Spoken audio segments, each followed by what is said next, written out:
Oke, kita mulai aja ya. Assalamualaikum warahmatullahi wabarakatuh. Waalaikumsalam warahmatullahi wabarakatuh. Selamat sore semua teman-teman yang lagi weekend, keganggu karena ada kuliah. Jadi hari ini tuh pertemuan ke-12. Ini kelas pengganti kita pas tanggal 22 itu berhalangan. Jadi di pertemuan 12 ini nanti kita akan membahas membuat function dalam Java. Jadi langsung aja ya, kita mulai.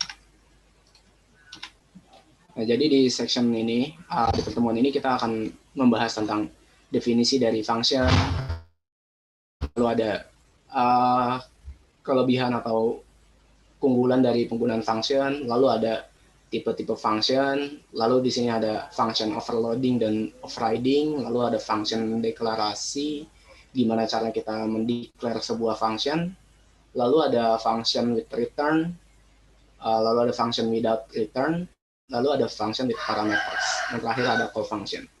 Dan nanti mungkin ada tugas. Oke, sebentar.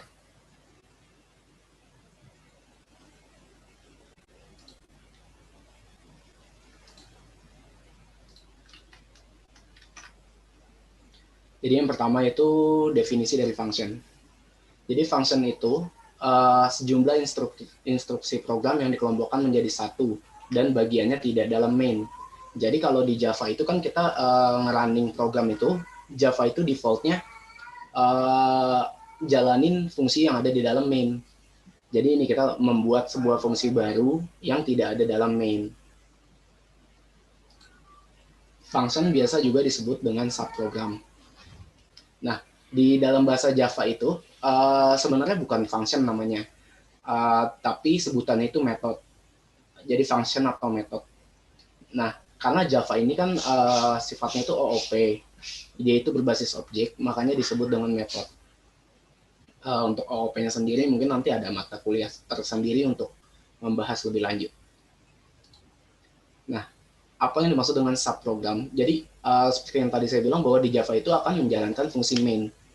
Jadi fungsi main itu kan serangkaian beberapa program. Jadi program itu kita pecah. Misal kita membuat fungsi luas segitiga, ada fungsi luas persegi. Nah, di dalam main itu kita cuma nge-call functionnya aja atau metodenya. Nanti kita mendeklar function atau metodenya itu di fungsi itu sendiri, fungsi sendiri kita pisah. Nanti ada deklarasinya kayak gimana. Lalu ada dua tipe dari function. Yang pertama built-in function, lalu ada user-defined function.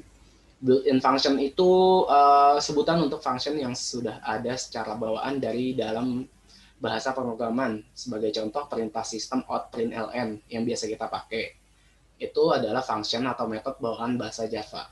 Jadi contoh-contoh built-in function itu ada sistem out.println, lalu ada toString, ada toInteger yang kemarin kita pakai, terus ada sistem out.print, lalu ada function misalkan modulus, itu function-function yang udah dibuat di Java yang tinggal kita pakai saja.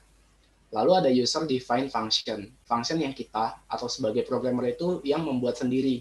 Jadi kita mendeklar sendiri nih function yang mau kita buat, supaya nanti kita tinggal call aja itu function atau kita call subprogram itu. Nah, jadi user defined function ini yang akan kita bahas di materi ini. Lalu ada advantage of function, yaitu kelebihan dari function. Yang pertama, mengurangi kompleksitas sebuah program. Jadi ketika kita mengembangkan program kan selama ini mungkin kita mengembangkannya itu cuma dikit nih row-nya, barisnya cuma misalkan 20. Nah, nanti ada saatnya kalau kita udah mulai lebih banyak lagi nih, itu akan susah maintain-nya. Dan demand itu akan banyak, dan kita ketika ada enhancement atau ada perubahan yang harus kita lakukan, itu kita nyarinya itu susah karena ada di dalam main semua. Sebenarnya bukan tidak mungkin kita naruh di main semua, tapi itu nggak efisien sih dalam dunia programan. Jadi untuk menulis seluruh program sebagai fungsi utama, tunggal yang besar. program semacam itu sangat sulit untuk diuji. Jadi kalau kita di dalam main semua, itu akan sulit diuji, makanya kita pecah menjadi beberapa subprogram. Nah, selain susah diuji juga ketika kita menjalankan program itu, untuk debugnya juga agak ribet. Karena kita harus next terus, dan main itu kan row-nya banyak tuh. Sebenarnya kita nggak perlu ngelewatin row itu, tapi karena kita sifatnya itu flow-nya berurutan, ya kita harus ngelewatin itu dulu. Kalau class kan kita kalau function itu kita ketika ngedebug, kita ingin ngedebug function A. Nah, kita pas di function B itu kita nggak perlu ngecek ke dalamnya, tapi kita langsung saja ke function A itu bisa. Dan kalau kita untuk debug di Java kan kita bisa masukin pointer, nah itu kita bisa langsung aja ke functionnya, daripada kita nyari nanti di main, itu akan banyak banget. Makanya dengan adanya function kita bisa membagi yang tadinya program secara utuh, itu kita bisa menjadi subprogram. Lalu yang kedua ada menghindari duplikasi kode pada sebuah program. Jadi biasanya gini, kalau kita nge-develop itu kan kita developnya tim. Jadi kalau tim itu kita kalau di main itu ada kemungkinan kita ada duplikasi kode yang kita buat, yang teman kita buat dan kita buat itu sama sebenarnya. Terus ketika ada enhancement, tolong dibuatin function A, atau dibuatkan program yang mencetak nilai A. Nah, sebenarnya itu tuh udah ada, cuma karena kita maintain-nya agak susah, balik lagi ke maintain, jadi akhirnya kita membuat lagi di situ. Jadi selama pengembangan program, aktivitas yang sama atau serupa itu mungkin dilakukan lebih dari satu kali. Penggunaan fungsi dalam situasi seperti itu menghindari duplikasi file dan kode dalam program. Ini juga mengurangi ukuran program sumber serta program yang dapat dieksekusi. Ini juga mengurangi waktu yang diperlukan untuk menulis, menguji, mendebug, dan memelihara program semacam itu. Sehingga dengan kita menggunakan function itu, kita bisa mengurangi biaya pengembangan dan pemeliharaan program. Jadi misalkan kita diminta untuk requirement-nya itu buat sebuah program dengan A, sebenarnya ada sebuah function yang sebenarnya kita bisa enhance gitu. Nah, itu kita lebih enak ngelihatnya, dan mungkin kita nggak akan nyenggol program yang lain, tapi kalau kita semuanya di main, itu kita bacanya juga susah, dan kemungkinan akan nyenggol juga yang lain. Lalu ada implementasi divide and conquer strategi. Nah, jadi dalam ilmu computer science itu, dalam programan itu ada yang namanya strategi divide and conquer. Adalah paradigma desain algoritma. Jadi algoritmanya itu dibagi secara rekursif, memecah masalah menjadi 2 atau lebih submasalah. Jadi dia misalkan ada sebuah requirement, yang namanya requirement itu kan biasanya datang karena adanya masalah. Jadi dari masalahnya itu kita pecah nih, supaya pemrogramannya kita bisa lebih cepat, lebih teratur, dan lebih efisien. Jadi sehingga setelah dipecah menjadi sub-sub yang sederhana, jadi akan lebih sederhana untuk diselesaikan. Jadi itu adalah strategi dari divide and conquer. Lalu ada fungsi memungkinkan kita untuk menyembunyikan detail implementasi suatu program. Jadi contohnya kita menggunakan fungsi program A. Nah, kita tuh kan kadang kalau kita melihat library-nya si Java itu ada yang namanya ada log, sin, sqrt. Nah, itu kan sebenarnya function-function yang ada di Java. Tapi kita nggak tahu nih sebenarnya dia tuh dalamnya kayak apa, itu kita bisa disembunyikan juga.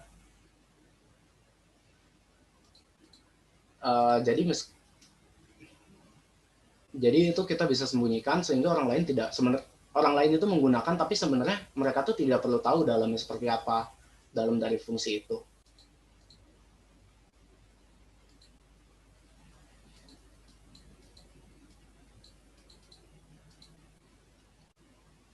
Lalu yang kelima ada membantu dalam penggunaan kode kembali.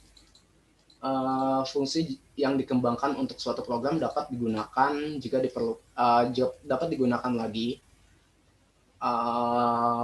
dan itu bisa diakses kembali dengan adanya function.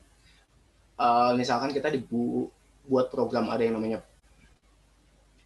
program input mahasiswa, ada program input data perpus. Nah, sebenarnya ada function yang dia tuh mirip dan sebenarnya udah ada di input mahasiswa. Nah, itu bisa kita panggil lagi functionnya. Jadi kita nggak perlu buat dua function atau dua metode, sehingga programnya jadi lebih dikit, nggak ada tumpang tindih dalam sebuah program. Lalu selanjutnya ada function atau method overloading dan overriding. Nah, method overloading artinya metode dengan nama yang sama namun memiliki parameter yang berbeda, dan metode ini berada dalam sebuah class yang sama atau bisa juga berada dalam class yang lain yang terkait dalam hierarki inheritance. Nah, jadi dalam Java itu kita bisa menggunakan function atau metode dengan nama yang sama, tapi yang kita bedakan itu jika kita menggunakan parameter, maka parameternya aja yang dibedakan, atau biasanya juga dibedakan dari tipenya, kayak integer atau string. Nah, kenapa overloading ini digunakan? Jadi bila kita hanya perlu melakukan hanya satu operasi, jika kita menggunakan satu nama function yang sama, maka dengan nama metode yang sama ini bisa meningkatkan pembacaan program, jadi lebih cepat karena mungkin sebelumnya sudah dibaca dan akan nyimpan ke cache gitu. Misalnya untuk melakukan perkalian terhadap angka yang diberikan, namun memiliki beberapa angka berbeda sebagai argumen. Bila metode ditulis seperti nantinya ada fungsi X, yang satu integer, lalu ada lagi fungsi X lagi, tapi dengan double tipe datanya, atau parameternya ada 3 yang tadinya parameternya 2. Jadi tujuan utama metode overloading itu adalah untuk memudahkan pembacaan program dengan cepat.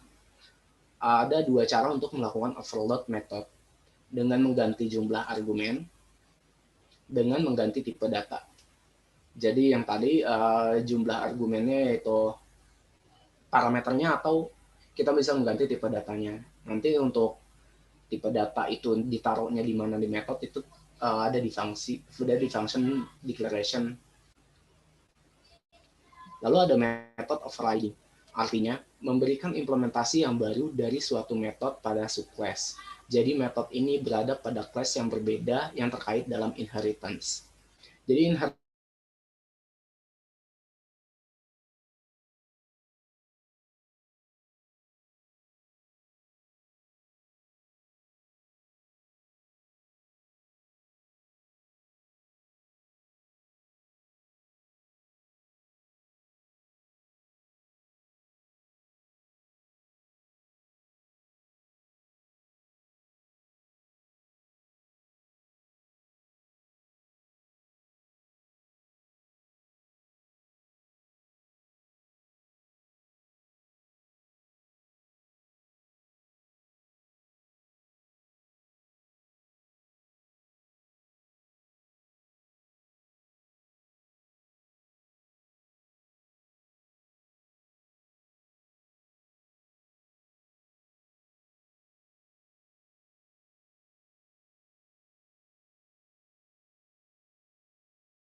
Tes.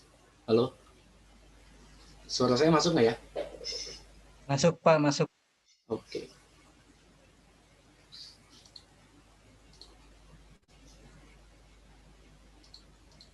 Tadi udah sampai sini belum ya?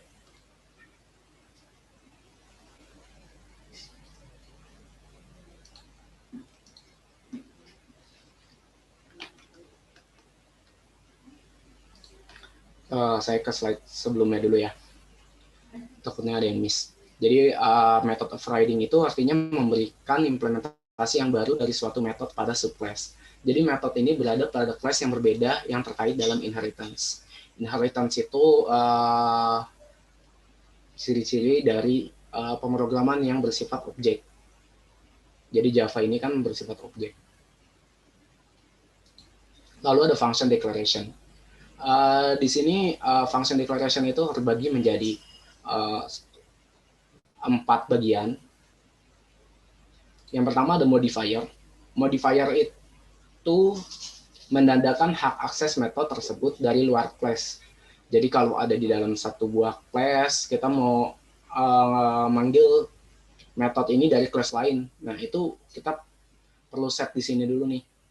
Mau ada public, private, atau protected. Jadi misalkan kita akses publik, biasanya kita cuma declare sekali aja untuk objeknya, nanti langsung bisa kita panggil untuk metodenya. Lalu di private, biasanya kita harus ada inisialisasi dulu. Nah, lalu yang kedua ada return type. Nah, ini itu tipe data dari metodenya itu. Nanti ada void, ada misalkan integer. Void itu kalau kita tidak menggunakan metode yang perlu adanya return, lalu ada integer, string seperti biasa, lalu ada nama metode, yaitu metodenya sendiri namanya apa. Nah, biasanya kalau nama metode itu biasanya standarnya untuk programmer itu biasanya seperti ini.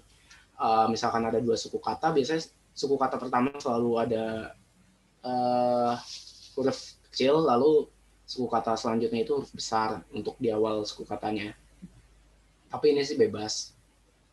Lalu ada parameter, lalu ada list. Parameter list ini variabel yang kita lempar untuk memanggil metodenya. Jadi kita mengoper sebuah nilai pada metode. Lalu yang pertama ada function without return value. Nah, fungsi yang tidak memiliki nilai yang dibalikkan. Jadi ciri-cirinya itu tidak ada keyword return, lalu tidak ada tipe data. Nah, tipe datanya itu diganti dengan void yang tadi seperti saya jelaskan, bahwa void ini biasanya dipakai untuk metode yang tidak perlu nilai balikan. Lalu tidak dapat langsung ditampilkan hasilnya. Lalu kalau kita nge-call functionnya itu atau metodenya itu, kita nggak bisa langsung tuh menampilkan hasilnya. Tapi kalau misalkan kita manggil yang return, kalau kita tes di sistem outprint.ln langsung nama metodenya, itu akan tampil nilai balikannya itu apa. Nah, kalau function atau metode dengan void biasa disebut juga dengan prosedur. Nah, ini contohnya static void ucap salam. Jadi di sini ada static ini nanti akan dijelaskan juga untuk void ini yang tadi bahwa dia tidak ada nilai return. Lalu ucap salam ini nama metode. Nah, di sini dia tidak pakai parameter. Jadi kalau kita lihat dari sini, ini tuh metode atau function untuk mencetak selamat pagi. Nanti di main-nya kita tinggal panggil aja untuk metode ini. Lalu ada function with return value, fungsi yang berguna untuk melakukan suatu proses yang dapat mengembalikan nilai. Biasanya sih ini kalau yang dipakainya ini kalau buat sifat-sifat yang aritmatikal. Lalu ada ciri-cirinya itu terdapat keyword return, lalu terdapat tipe data, yang ini integer, static integer CC ini untuk parameternya. Nah, tidak ada keyword void. Kalau yang tadi itu kan ada void di sini. Tapi di perbedaannya itu kalau yang return value itu nggak ada void, jadi ganti integer di sini karena tipe data dari metode ini adalah integer. Lalu ada return di sini, return luas. Jadi kalau kita lihat untuk manggil metodenya ini kita harus melempar sebuah nilai nih. Nilainya itu sisi itu integer, kita misalkan nilai 5. Lalu di sini melakukan hitung integer luas sama dengan sisi ini 5 dikali 5. Return luas. Jadi kalau kita cetak luas persegi ini, maka akan tercetak 25.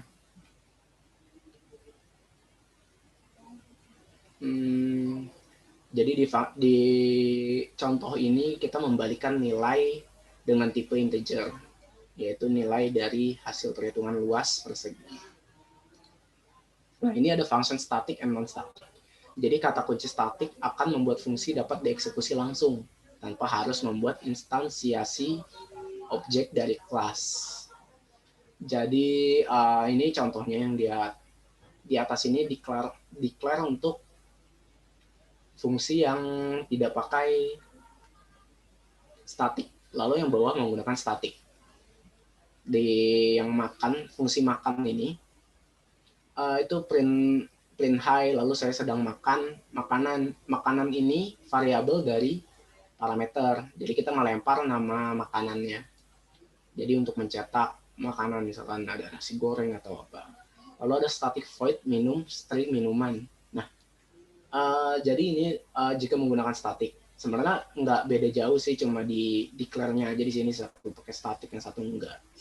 Ini contohnya yang menggunakan void. Lalu perbedaannya itu apa? Itu ada di sini. Tadi perbedaannya kan dengan adanya static kita tidak perlu membuat instansiasi objek dari kelas. Nah, di sini di main, di fungsi main-nya di Java-nya, untuk fungsi static kita tinggal panggil aja minum, kopi. Ini kopi ini parameternya, jadi kita melempar nilai kopi pada function. Jadi kalau kita masuk ke function ini, dia akan mencetak saya sedang minum kopi. Lalu kalau tidak menggunakan static itu perlu adanya instansiasi seperti yang ada di sini. Fungsi static saya sama dengan new fungsi static. Jadi kita perlu adanya declare ini. Lalu untuk manggilnya kita juga nggak bisa langsung minum, tapi kita harus masuk ke dalam objeknya dulu nih. Objeknya itu apa di sini? Saya. Jadi kita saya dot makan. Saya dot nama metodenya. Tadi nama metodenya makan. Nah kalau di Java sih harusnya di NetBeans ketika kita dot gini akan muncul sih metode-metode kita. Jadi lebih mudah. Lalu di sini kita melempar nasi goreng. Kalau kita lihat balik ke sini, makan.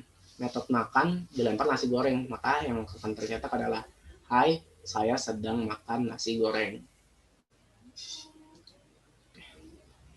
Dari sini ada pertanyaan? Kalau nggak ada bisa lanjut ya.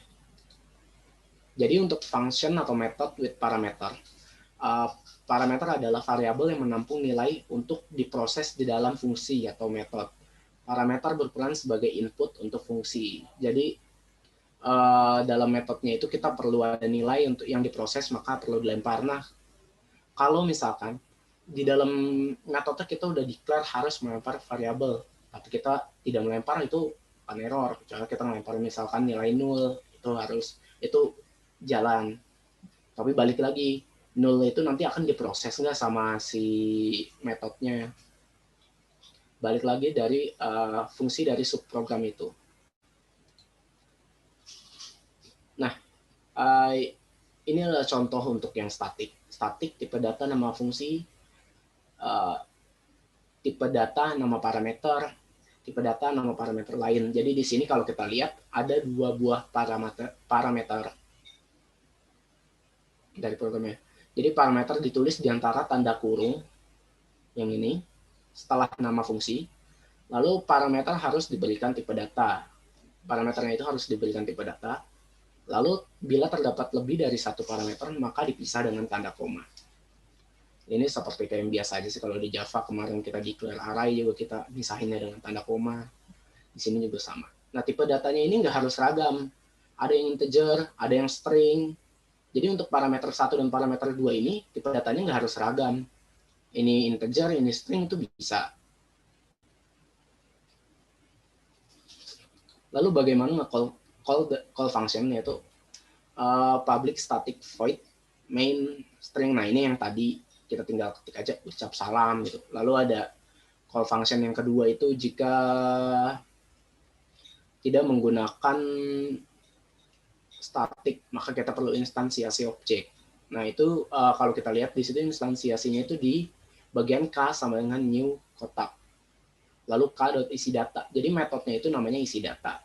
Parameternya ada 3, 4, terus ada 3, ada 2.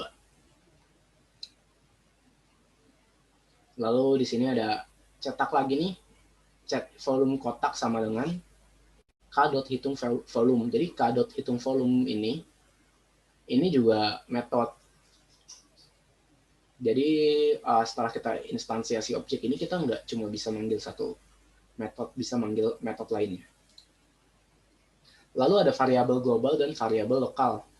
Variabel global adalah variabel yang bisa diakses dari semua fungsi. Biasanya itu ada di dalam sebuah class. Jadi kalau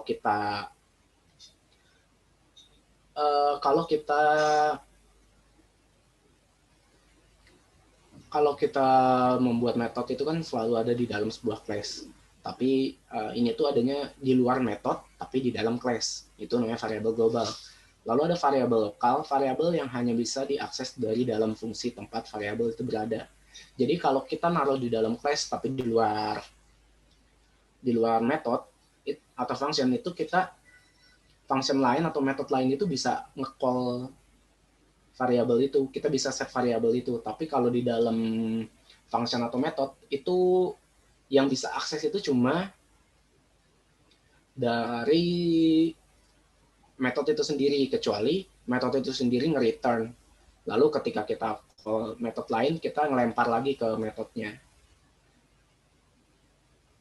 Nah, ini contohnya. Di sini ada class programku. Static string nama sama dengan programku. Lalu static string version 1.0.0. Lalu ada static void help. Nah, ini sebuah function atau metode. Jadi ada string nama, petani kode, lalu ada mengakses variabel global di dalam fungsi help. Nah, ini cara aksesnya. Jadi dia langsung aja declare nama. Lalu version, nah kalau emang udah di-declare di dalam class, itu harusnya sih nggak ada error di sini.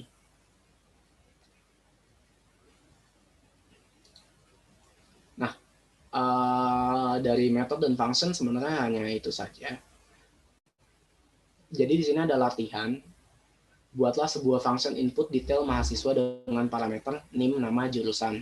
Kemarin itu kan udah sempet ya ada program contoh untuk mencetak NIM, nama, jurusan menggunakan array. Nah, ini buat sebuah function dan functionnya itu kita call dalam main.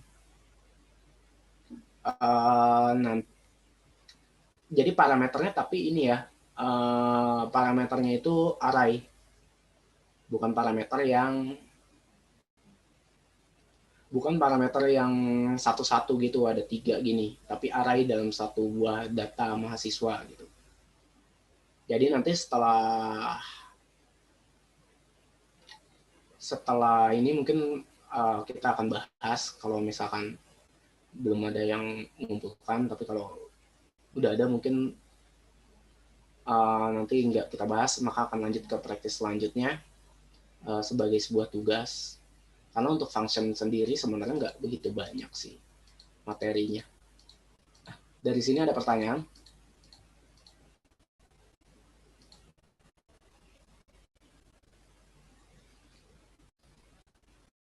Untuk penggunaan metode, bagaimana mendeklarnya, bagaimana menjalankan atau meng-call sebuah function atau metode.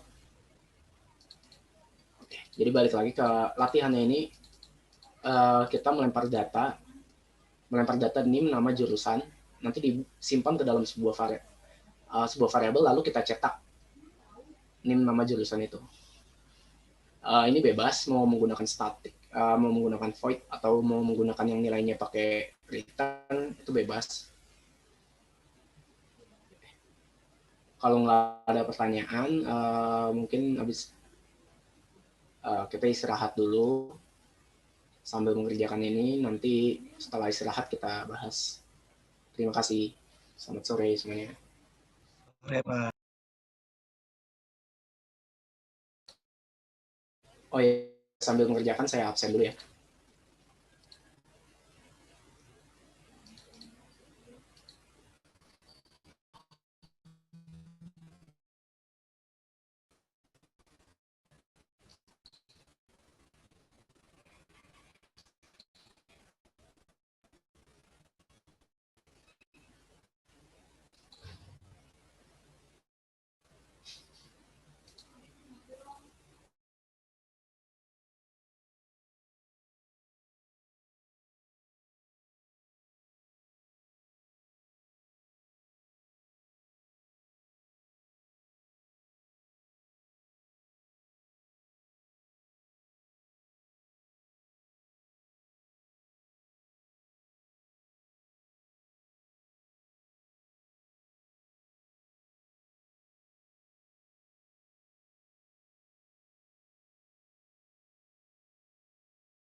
Halo.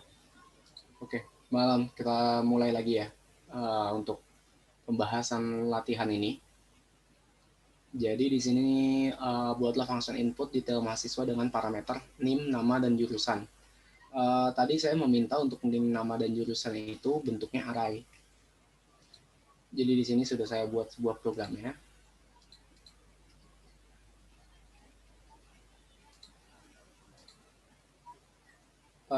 Jadi programnya itu pertama saya declare dulu nih data yang mau kita input ke dalam sebuah function atau method. Di sini saya menggunakan variabel global. Variabel global ini kalau statiknya kita hapus, maka dia akan ada error. Di sini non-static variable. Data mahasiswa cannot be referenced. Jadi kita nggak bisa baca si nama variabel data mahasiswa ini. Jadi perlu adanya static di dalam variabel global. Lalu di sini saya menggunakan function dengan nama input mahasiswa dengan parameter data mahasiswa. Nah, di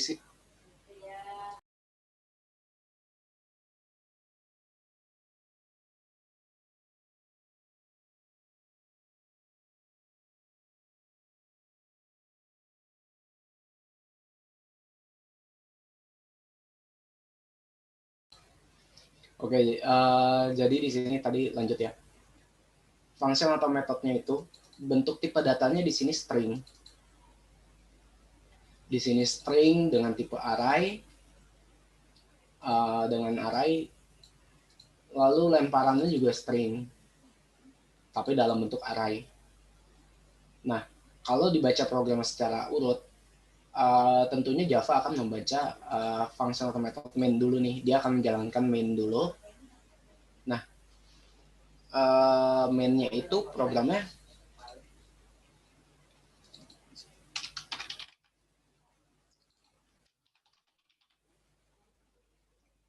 itu mencetak balikan dari karena di sini menggunakan statik, maka itu kan metode yang perlu adanya return. Jadi kalau kita di sini statik, returnnya kita hapus, maka akan ada error di sini. Kita bisa lihat missing return statement. Jadi kalau ada kalau nggak ada void atau di sini tipe variabel itu perlu adanya return. Tapi kalau kita pakai void itu nggak perlu ada return, itu bisa.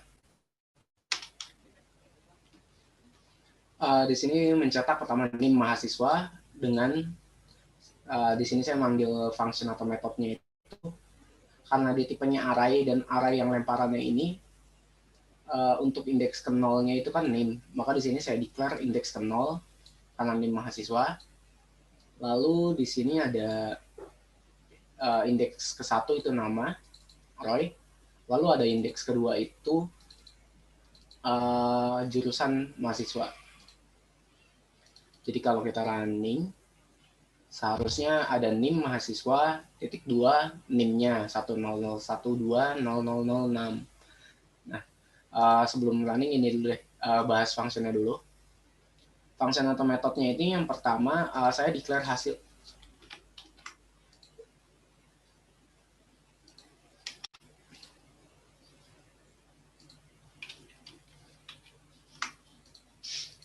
Saya declare hasil input dengan tipe string array panjangnya 3 atau banyak datanya itu 3 karena di sini perlu ada NIM, nama, dan jurusan mahasiswa. Lalu hasil input sama dengan data mahasiswa. Jadi hasil input yang saya ingin return ini, nilai balikannya itu kan variabel hasil input. Kita ingin ngebalikin yang dilempar oleh yang nge-call functionnya nih. Di sini yang di pada main ini input mahasiswa, data mahasiswa. Ini kan dia ngelempar data mahasiswa, ngelempar yang ini. Jadi ingin men-set hasil input itu dari lemparan nilai. Lalu di sini ada return hasil input. Nah, yang di return bukan data mahasiswa atau bukan lemparannya. Jadi ini untuk membedakan saya bikin variabel lagi namanya hasil input untuk menandakan untuk yang return ke luarnya ini. Lalu kalau di running,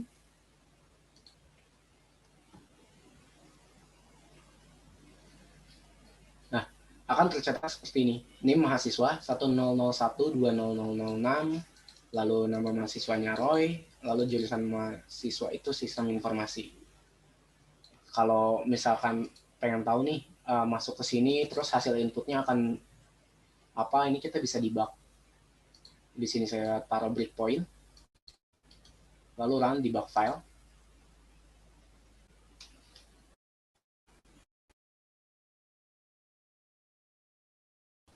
Nah, ketika masuk ke sini, ini kan dia manggil sebuah function atau method. Kalau di sini ada step into, nah, dia akan masuk pointernya ke function atau method. Yang berarti ini tuh function akan dijalankan. Lalu kalau kita lanjut ke step berikutnya, nah kita lihat nih hasil inputnya nilainya apa. Nah ini masih 0, karena hasil inputnya belum kita set nilainya dari lemparan data mahasiswa ini. Di sini kan pointernya baru di sini nih, maka nilainya masih 0. Nanti ketika kita udah lewat dari sini, setelah di set, maka nilai hasil input akan berubah. Kalau kita lihat lagi, di sini ada step over. Nah, hasil inputnya akan berubah nih. Untuk indeks ke 0 dengan tipe string, kalau kita lihat di bawah sini nih, di table, itu nilainya NIM-nya. Lalu untuk indeks ke 1 itu Roy, namanya. Lalu indeks kedua itu jurusannya, sistem informasi. Terus kalau kita lanjut, maka dia akan mencetak NIM mahasiswanya. Tuh, kalau kita lihat di outputnya di sini, NIM mahasiswa 100120006. Nah, berarti function kita udah berjalan nih. Tadi kalau kita lihat intunya kan dia masuk ke dalam sini nih untuk programnya. Lalu kalau kita lanjut, nah dia akan mencetak nama di sini. Lalu lanjut ke jurusan.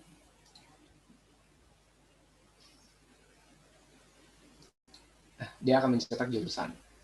Kurang lebih seperti itu untuk penggunaan method atau function. Di sini saya menggunakan function yang dengan return value.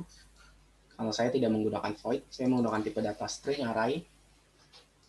Lalu di sini mencetak data mahasiswanya. Lalu di sini saya menggunakan variabel global untuk data mahasiswa. Variabel global itu ditaruh di dalam class dengan ditambahkan static agar langsung bisa dibaca seperti ini. Lalu tadi setelah di debug juga udah masuk ke dalam fungsi input atau mahasiswa. Dari sini ada pertanyaan? Kalau nggak ada, mungkin next tugasnya itu function input mahasiswa ini. Kalau ini kan datanya array 1 dimensi, nanti dirubah dengan array 2 dimensi, di mana data mahasiswa yang diinput ada 3 data aja. Jadi ini tuh fungsinya dirubah menjadi 2 dimensi, lalu cetak semua NIM, nama dan mahasiswa, terus jurusan mahasiswa, nama dan jurusan, semua yang ada pada array 2 dimensi itu. Nanti akan saya buat untuk kalimatnya di PowerPoint supaya nggak bingung, atau ada yang mungkin masih belum join meeting ini. Nah, selanjutnya ada materi lagi sedikit untuk membahas konstruktor.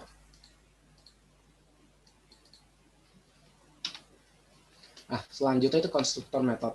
Konstruktor adalah metode khusus yang akan dieksekusi pada saat pembuatan objek atau instance. Biasanya, metode ini digunakan untuk inisialisasi atau mempersiapkan data untuk objek. Nah, kalau kita lihat untuk cara declare sebuah konstruktor itu tinggal public user. User ini nama metodenya, tapi di sini menggunakan modifier. Kalau kita lihat di awal tadi,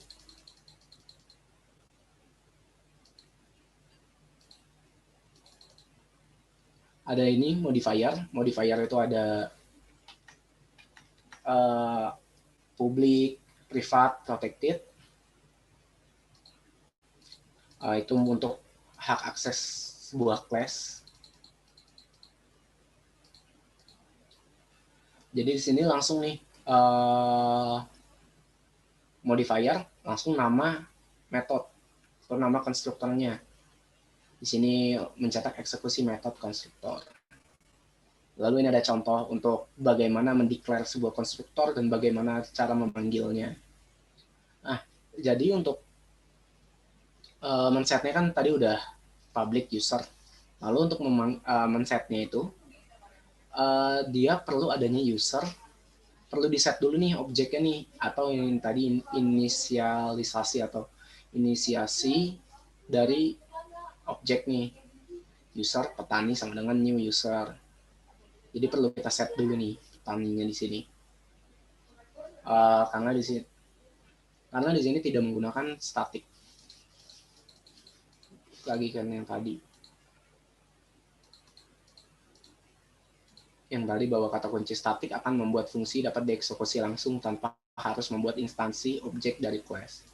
Jadi untuk konstruktor itu biasanya ini tuh digunakan untuk inisialisasi sebuah variabel yang nanti bisa dipanggil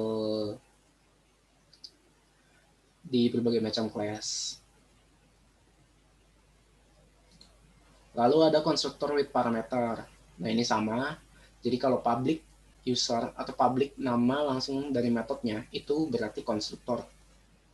Lalu di sini ada parameternya sama string user. Di sini username password. Jadi dia akan melempar akan men-set variabel username dan string password ini dari data lemparannya. Jadi kalau di sini yang bawah ini demo konstruktor ini memanggil konstruktor yang setelah di-set. Tadi user petani sama dengan new user petani copy. Jadi untuk lemparan petani, username itu petani kode. Lalu untuk passwordnya itu copy. Jadi di sini mencetak petani.username. Ini kayak yang memanggil tadi, dia perlu ada nama dari inisiasinya si objek. Petaninya ini perlu di set dulu, baru dot nama variabel yang ada pada metode di sini. Di sini menggunakan this.username. Dari sini ada pertanyaan untuk konstruktor.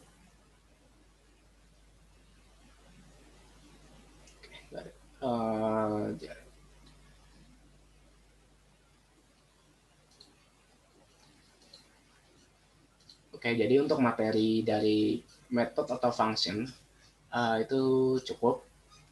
Tugasnya itu yang tadi. Bentar saya buat dulu kalimatnya biar nggak ribet.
Jadi untuk tugasnya seperti ini. Buatlah sebuah function atau metode dengan input data mahasiswa sebanyak 3 data dengan parameter NIM, nama, dan jurusan. Gunakan array 2 dimensi. Kalau tadi kan pakai array 1 dimensi. Nanti untuk programnya juga akan saya share untuk sebagai bahan referensi. Lalu outputnya seperti ini. Data mahasiswa ke-1, NIM, nama, jurusan. Data mahasiswa kedua, NIM, nama, dan jurusan. Lalu ada data mahasiswa ketiga, NIM, nama, dan jurusan. Tugasnya seperti itu, dikumpulkan Selasa tanggal 12. Oke, untuk hari ini cukup sampai di sini. Ada pertanyaan? Kalau nggak ada pertanyaan, saya akhiri. Terima kasih semuanya. Assalamualaikum warahmatullahi wabarakatuh. Waalaikumsalam warahmatullahi wabarakatuh. wabarakatuh.